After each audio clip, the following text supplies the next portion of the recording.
Have you ever heard this story? Two horses pulling a cart accompany their owner on a long business trip. One horse is very hardworking and can pull the cart the entire way, while the other is slow and dawdles behind. The owner notices that the second horse is lagging too far behind, so he transfers some of the load to the first horse. The slow horse then feels very pleased and tries to slow down even more. So, the owner transfers all the cargo from the slow horse to the other one. The slow horse thinks to itself, "Why should I strain myself only to suffer? Look at me, I'm comfortable." The owner, however, thinks that if one horse can pull all the cargo, then why keep both? Not long after, the slow horse is sold for slaughter. This is the famous law of the slow horse. If your existence is unnecessary in this society, people can do without you. If you do not bring any real value to this world, then the day you are eliminated will not be far off. If a person always wants to stay in their comfort zone, it is no different than slowly suffocating their future.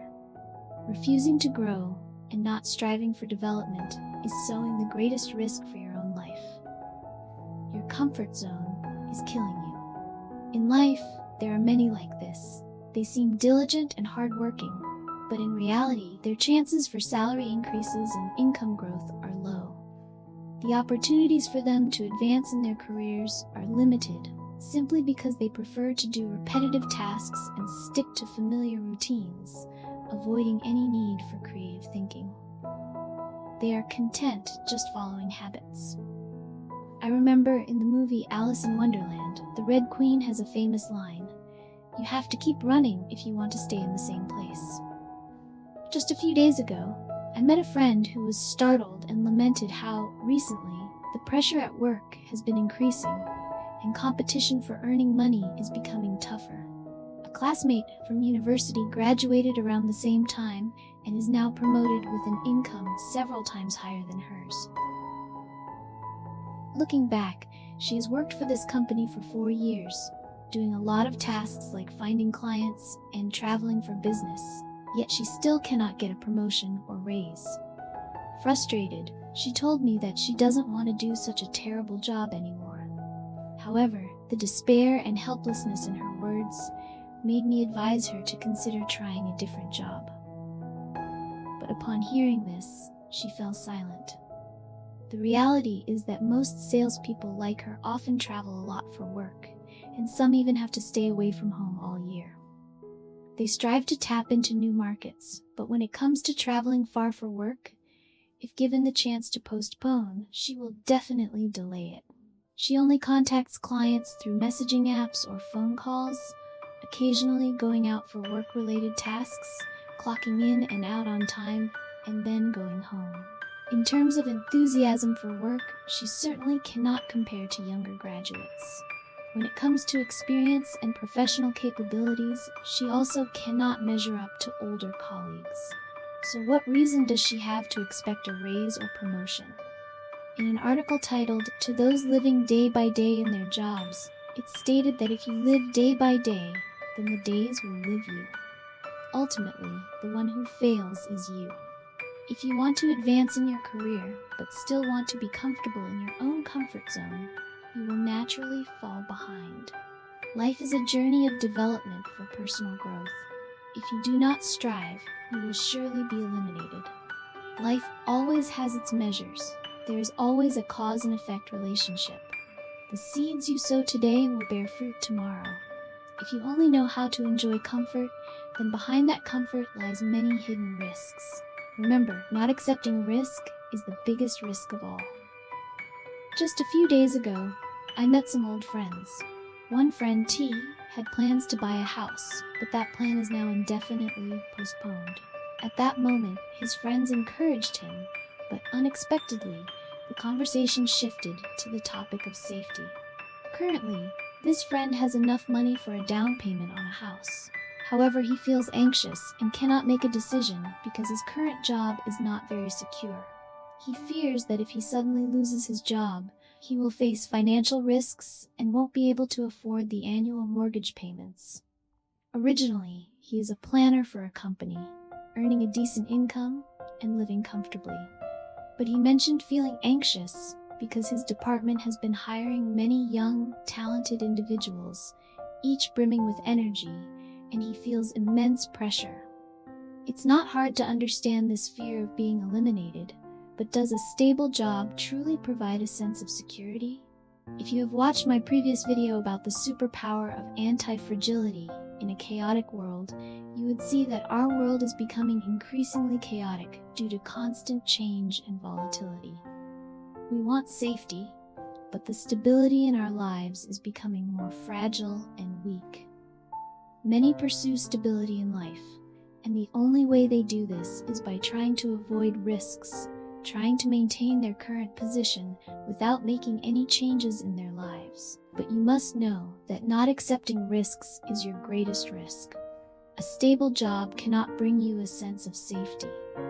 The author of the novel Love in the Time of Cholera said that life will always force each of us to be reborn time and again. Indeed, whether we want it or not, life always pushes us to move forward. The difference is that some people become better, while others decline. There are those who make progress every day, not because they were lucky at birth, but because they dare to try, dare to act, and dare to take risks, stepping out of their comfort zones and choosing a wise way of living. You can refer to my previous video on anti-fragility to learn how to live more wisely and happily in today's world. In a story titled, "Peace of Mind is Where My Heart Is," it talks about a type of plant that grows like grass, only growing 1 millimeter each year. Now it is 6,000 years old, yet is only 6 centimeters tall. Even though it grows very slowly, it continues to develop. If plants can strive like this, why do we want to only enjoy a comfortable and leisurely life? Today, you can give up everything, but the one thing you must never give up is your self-development. When the sun shines, carry an umbrella. Do not fear the rain. The way to escape the fate of the slow horse is to equip yourself with anti-fragile skills and mindsets. Additionally, you must practice daily habits that help you continuously develop. The first principle is to be curious. Einstein once said that those who are always curious will always progress. Curiosity drives us to move forward. Curiosity is a natural trait of human beings. When we were young, we were all curious children. But as we grew up, we lost our way, and our thinking became imprisoned. Our brains prefer comfort and routine. Therefore, we must cultivate a resilient mindset, one that keeps us curious like a child, always wanting to learn more about new things, always expanding our horizons and welcoming unfamiliar experiences. This creates great opportunities for self-discovery and exploration of the world around us. The second principle is to use the 5-second rule. A historian once said that we need to think carefully before acting, but once we decide, we must be decisive in our actions. The difference between an ordinary person and a skilled person lies in their ability to act immediately. Many of us cannot overcome procrastination. One of the simplest ways to act immediately is to apply the 5-second rule. If you can start acting within 5 seconds, you can become the person you want to be. The third principle is to be persistent. Reflect on yourself. I have heard the saying that if you have not developed the habit of self-reflection, your life may not have officially begun. Not reflecting means you cannot grow. Chris, the author of the book Discipline is Destiny, evaluates and summarizes his life and work every week, reflecting on his readings and emotions. After more than 10 years of persistence, Chris became a PhD in economics and has helped over 10,000 people overcome procrastination and live a disciplined life by frequently checking in on themselves. You can live awakened, confident, and more progressive. Trust me, this is absolutely certain. Whether you run slowly or are a slow horse is your choice. But you need to remember that only with courage, effort, and continuous learning can life open wide paths for you and help you face the uncertainties in life. If you do not want to stumble in life, you must first learn to be someone who dares to take risks and act. You must understand that every change is both a risk and an opportunity. And whether it is a risk or an opportunity. It is an experience that can lead to your growth and development. I have a saying that I find very true and want to share with you. The only sense of security comes from experiencing uncertainty in life. I hope we do not let ourselves become the slow horse. Thank you for listening. This is the Self-Development Radio segment. If you find this video useful, please share it with those who need it. Give love and receive love. Subscribe to my channel to watch the latest helpful videos. This is the greatest support for me. Thank you sincerely, and see you in the next videos.